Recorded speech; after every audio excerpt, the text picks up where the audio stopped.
तुलसी बाबा ने दृष्टांत करते हुए बताया कि जिस समय राम जी को वनवास हुआ था, जब माता जी वन मांगी थी, पिता दशरथ जी ने वन भेज दिए थे, तो भरत जी गद्दी पे न बैठकर भैया को मनाने के लिए चित्रकूट तक पहुंचे थे।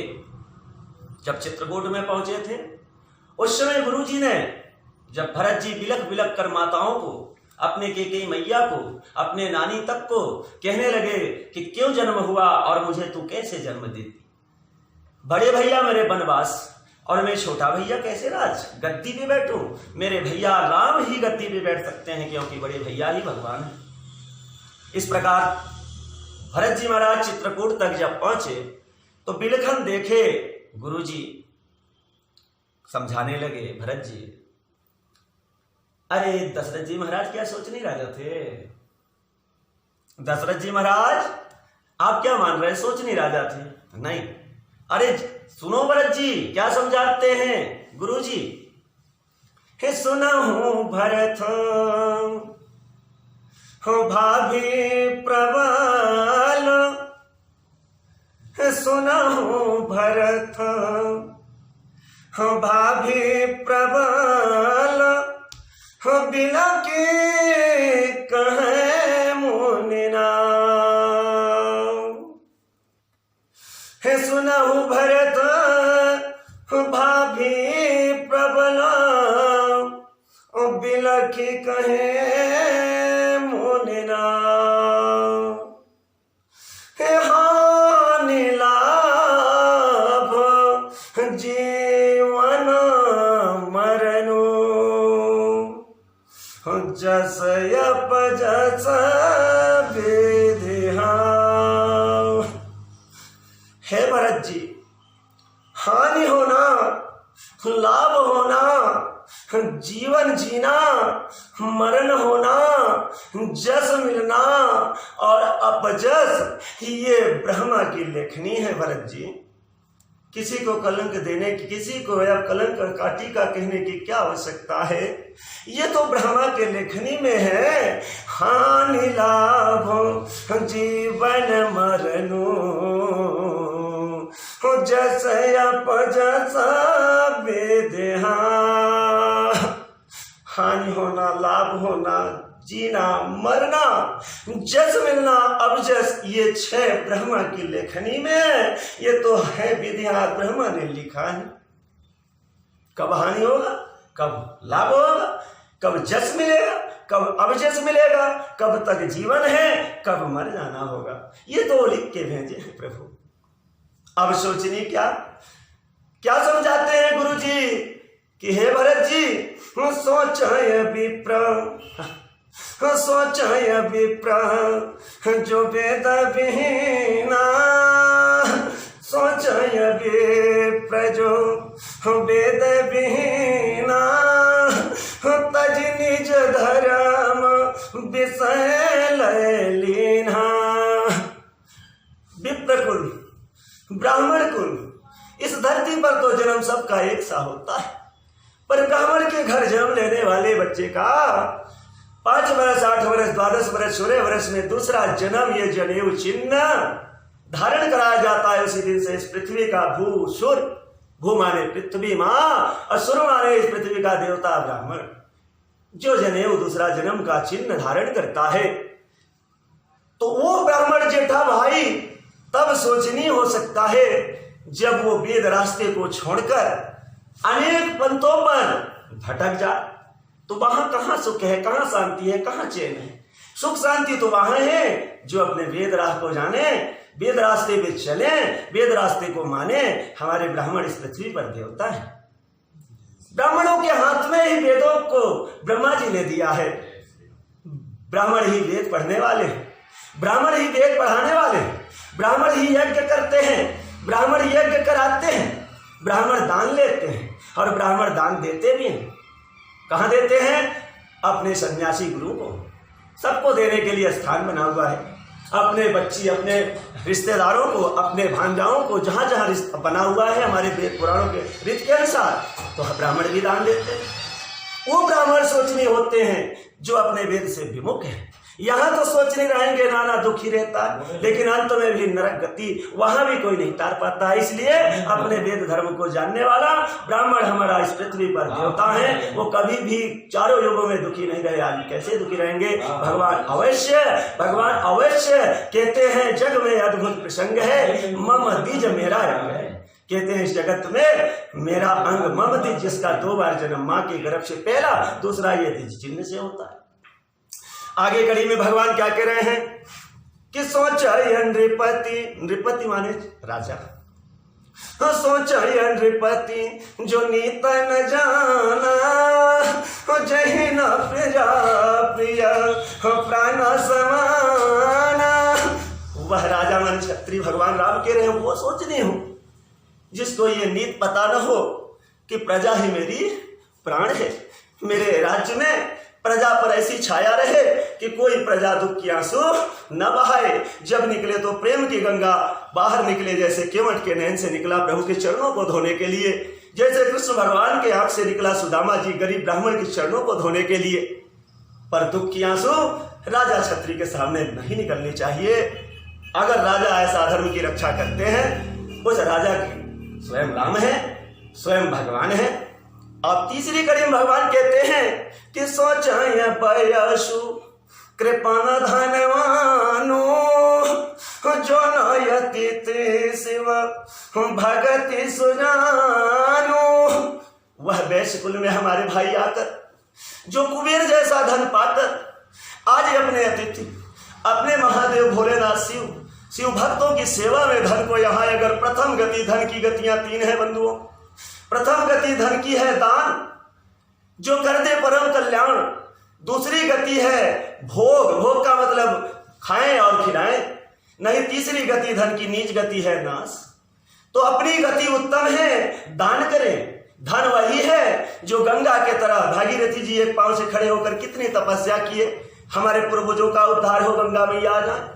गंगा मैया आ गई, क्या भागीरथी का ही परिवार उद्धार हो रहा है?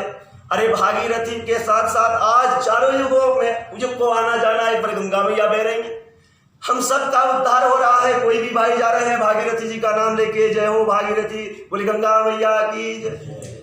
तपस्या करके अकेले बुलाए और आज पूरी दुनिया गंगा में तर रही है। उसी प्रकार धन वही है जो गंगा की तरह बहता हुआ सबके हित का हो, संसार के हित का हो, संसार के कल्याण का हो। ये बेस अगर भाई हमारे कुबेर जैसे धन पाके जो धन को ऐसा सेवा में न बहा सके, तो फिर वहां जाकर पछताना पड़ेगा।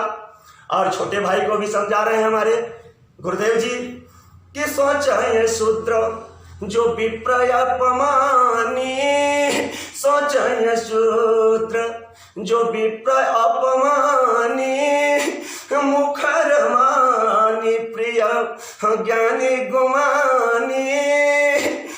अपने मुख से छोटा भाई, जैसे भरत जी को समझा रहे हैं गुरु जी कि आप छोटे हो, राज मिला बोले नहीं करूंगा, तो बोले छोटा भाई हो करके अगर भरे ज्ञान अपने गुमान अभिमान से बड़े भाई ब्राह्मण को, हे पंडित जी चुप, तो क्या जाना लगा, हम भी ब्रह्म को जानते हैं, हम भी ब्रह्म हैं। आंख डांट के अगर छोटा भाई बड़े भैया को दिखाते हैं तो ये कलयुग का प्रभाव है। ये कलयुग में ही ऐसे होते हैं, इसलिए नाना प्रकार के यहाँ दुख मिलते हैं और सुख कहाँ से दिखेंगे। और जो अपने धर्म और कर्म को मान लिए, हम 4 भाई हैं, बड़ा भैया, मझला भैया, सजला भैया, छोटा भाई। अब चारों भाई, छोटा भैया, बड़ा भैया, हम चारों 4 पाई में जैसे 4 पेरुआ ही रहते, 4 पेरुआ 4 भाई अपने अपने जगह पे रहते हैं, किसी को क्या कष्ट है। उसी प्रकार चारों भाई खड़े अपने अपने जगह पे हो गए। चारों भाई, अब देखिए 4 पेरुआ से ही तो 4 पाई नहीं बनती, इसमें अब 2 पाटी और 2 सिरों भी लगेंगे तो भी 4 होंगे। तो जब 4 भाई है तो 4 भाइयों की परादांगनी भी तो मान लीजिए कि जोड़ा भी पत्नी यज्ञ न हो। राम भगवान भी बिना सीता जी का कोई यज्ञ नहीं कर पाते थे, स्वर्णिम मूर्ति सिया का बनवा के बगल में रखते थे, तब 100 अश्वमेध यज्ञ किए और एक एक सोने की सीता अपने गुरु वशिष्ठ को राम 100 अश्वमेध यज्ञ में दान किए। तो आज भी वही दिन है, वही सूर्य है, वही चंद्रमा है। आज भी हम और आपको अपने धर्म कर्म को देखना है। अपने भगवान के बताए हुए रामचरितमानस में सब कुछ समाहित महासागर क्षीर सागर हमारे रामचरितमानस हैं, क्योंकि उन्हीं में लिखा हुआ है हे रामायण सुरतर की है छाया, रामायण सुरतर की है छाया, दुख भय दूर निकट जो आया। हे राम, और राम है सुर माने देवता, तर माने जहां तक राम नाम की आवाज, राम कथा की आवाज जा रही है वहां तक, तर माने डालियों की छाया, इस छांव में आने वाला कोई भी प्राणी हो, अपने धर्म कर्म को जानने वाला हो, अपने धर्म कर्म को मानने वाला, अपने माता पिता गुरुओं का सम्मान करने वाला कोई भी प्राणी आए, वो दैहिक दैविक भौतिक तीनों ताप से मुक्त रहता है, सदा सुखी सुंदर रहता। आगे कड़ी में भगवान कहते हैं कि संसार में सब कुछ मिल सकता है, पर अपने धर्म और कर्म को जानने पर, अपने धर्म और कर्म को मानने पर, धर्म कर्म अगर मानकर जानकर इस संसार में चलेंगे तो निश्चित है कि सुख समृद्धि शांति ईश्वर अवश्य मिलेगा। क्योंकि इस धराधाम पर आज आप देख रहे हैं, सुन रहे हैं, अनेक कथाएं हो रही, अनेक कथावाचक लोग भी कथा कह रहे हैं, संसार में सुनने को मिल रहा है, देखने को मिल रहा है, पर हमारे जो वेद पुराणों में लिखा है इसको लोग ढक दे रहे हैं, उसको ढक करके कथा कह रहे हैं। अरे भैया मेरे, उसे ढको मत। आप सबसे मेरा प्रार्थना है, आप सब ढके नहीं, जो सच्चाई है उसे भी तो प्रकट करें। आज दुनिया में व्यास बनकर आप देख रहे हैं संसार कथावाचक है, पर कथा कहने का अधिकार हमारा श्रीमद् भागवत महापुराण उठाकर देख लिए जाए, रामचरितमानस उठाकर देख लिए जाए। जन्म से ब्राह्मण, दूसरा द्विज चिन्ह धारण किया हुआ, तीसरा त्यागी हो, तपस्वी हो, उसी ब्राह्मण को व्यास गद्दी पर बैठकर कथा कहने का अधिकार है। साधारण ब्राह्मण भी जो तपस्वी नहीं है, त्यागी नहीं है, उनको भगवान की कथा कहने का अधिकार नहीं है। श्रीमद् भागवत जी में ऐसा प्रमाण है।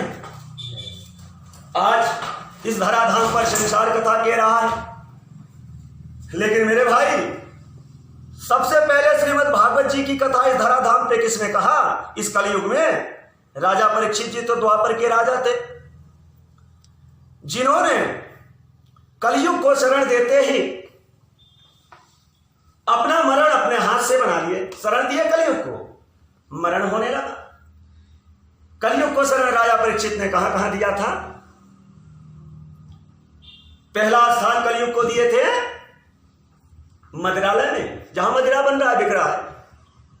दूसरा दिए थे हिंसालय में, जहां जीवों की हत्या हो रही है।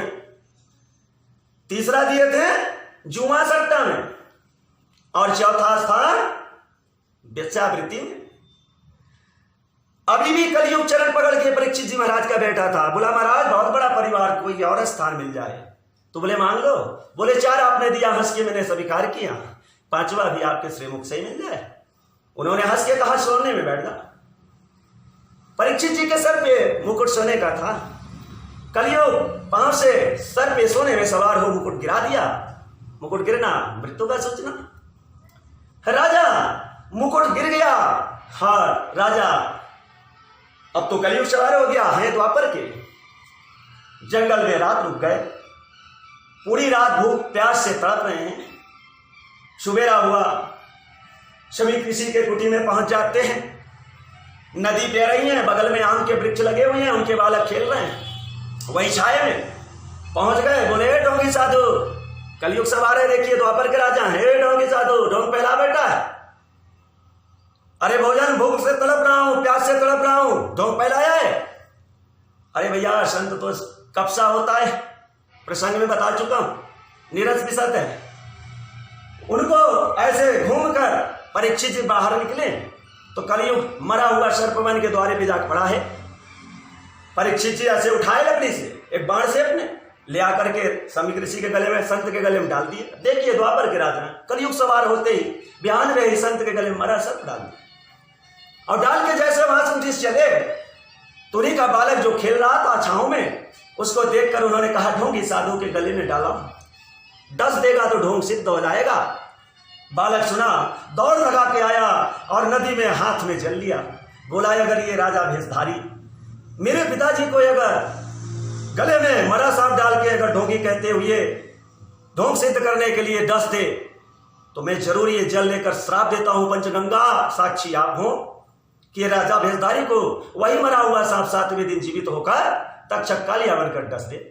ऐसा उन्होंने श्राप दे दिया और जाकर अपने पिता के सामने चीख चीख कर बालक रोने लगा।